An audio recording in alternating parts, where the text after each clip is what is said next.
Yo mga idol, kamusta? Sports Talk PH nga pala. Ang banat ni Canelo, pag-usapan natin yan mga idol.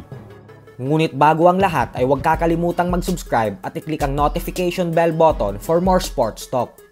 So matapos nga po ng naging laban ng current WBA Junior Middleweight World Champion Terence Crawford nitong nakalipas na linggo lamang, kung saan tinalo niya ang matibay at former world champion na si Israel Madrimov sa isang dikit na unanimous decision, ay tila agad nga pong bumanat kay Crawford ang current unified super middleweight world champion Canelo Alvarez.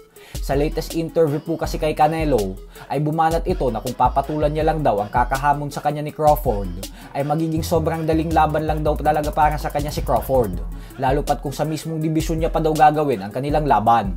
Bukod dyan ay isang easy money pa umano ito para sa kanya.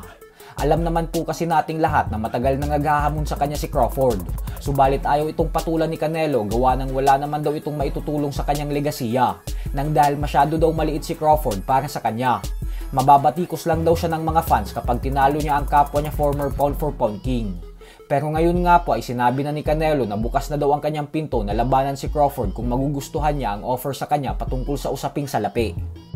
Nakikita naman ng mga fight fans na isang malaking pang-iinsulto ang sinabi ni Canelo na napakadaling laban lang para sa kanya si Crawford.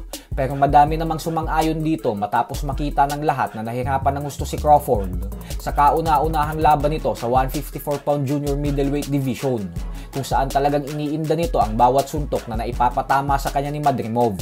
Kumbinsido ang karamihang fans na kung kay Madrimov pa lang daw ay nasasaktan na si Crawford, ay mas lalo na umano kung umakyat pa ito ng dalawang dibisyon at suntok na ng isang lehitimong super middleweight fighter ang tumama sa kanya.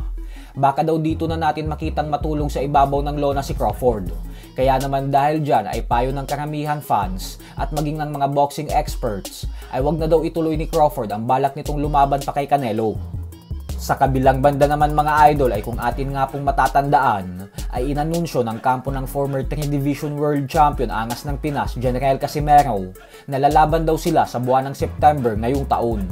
Subalit Agosto na nga po ngayon pero wala pa din bagong update patungkol sa paparating nitong laban.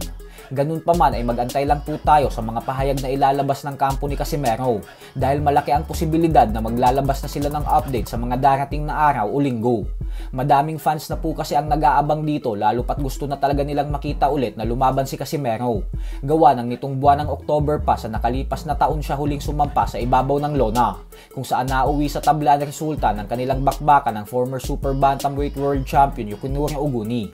So hanggang dito na lang po muna tayo mga idol. Sports Talk PH, kakaiba ang laban ng